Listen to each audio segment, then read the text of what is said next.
বামপন্থী ছাত্র যুব মহিলা সংগঠন সমূহের ডাকে শুক্রবার এক বিশাল প্রতিবাদ মিছিল হলো কলকাতার রাজপথে। শহরের মৌলালী মোড় থেকে ধর্মতলা পর্যন্ত চলে এই মিছিল। এদিন নেতৃত্বরা জানান, বেশ কিছুদিন ধরেই আমরা দেখছি সন্দেশখালী উত্তপ্ত হয়ে আছে, মা বোনদের উপর নির্যাতন চলছে। রাজ্য সরকার চুপ করে বসে আছে। রাজ্য সরকারের পক্ষ থেকে কোনো বড় পদক্ষেপ নেওয়া হচ্ছে না এবং কেন্দ্র আর রাজ্য সরকারের বাজেটের মধ্যেও রয়েছে বঞ্চনা। তারই প্রতিবাদে আজ সমস্ত বামপন্থী ছাত্র যুব মহিলা সংগঠনগুলো একত্রিত হয়ে সামিল হয়েছে এই প্রতিবাদ মিছিল কর্মসূচিতে।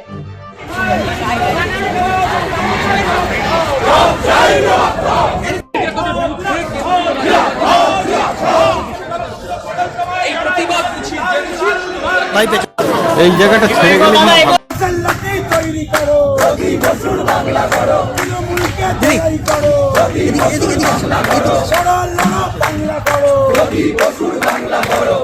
ওইদিকে গেল ভালো ছবি।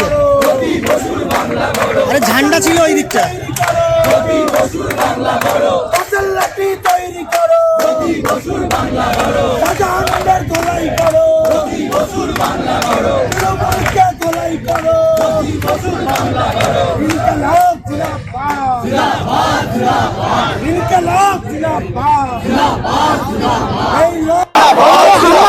আছি ওকে ওটা এক্সাক্ট জেনে আর বলো।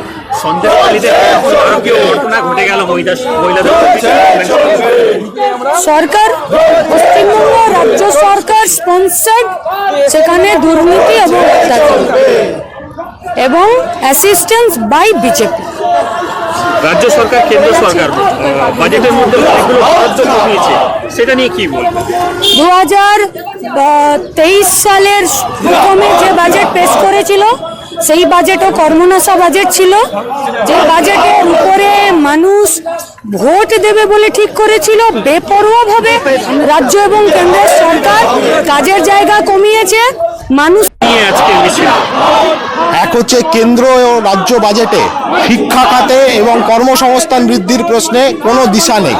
উপরন্তু সন্দেশখালীর বুকে যে ঘটনা ঘটছে, যে নারকীয় ঘটনা দিনের পর দিন বছরের পর বছর ওখানে মহিলাদের ওপর শিশুদের ওপর যে বর্বরচিত অত্যাচার করা হয়েছে, কেউ নিস্তার পায়নি, কোনো রকম হচ্ছে যে কেউ কোনো বিচার পায়নি। এবং আজকে গিয়ে সন্দেশখালীকে একটা বিচ্ছিন্ন দ্বীপে পরিণত করছে। রাজ্যের পুলিশ প্রশাসন কাউকে যেতে দিচ্ছে না। কোন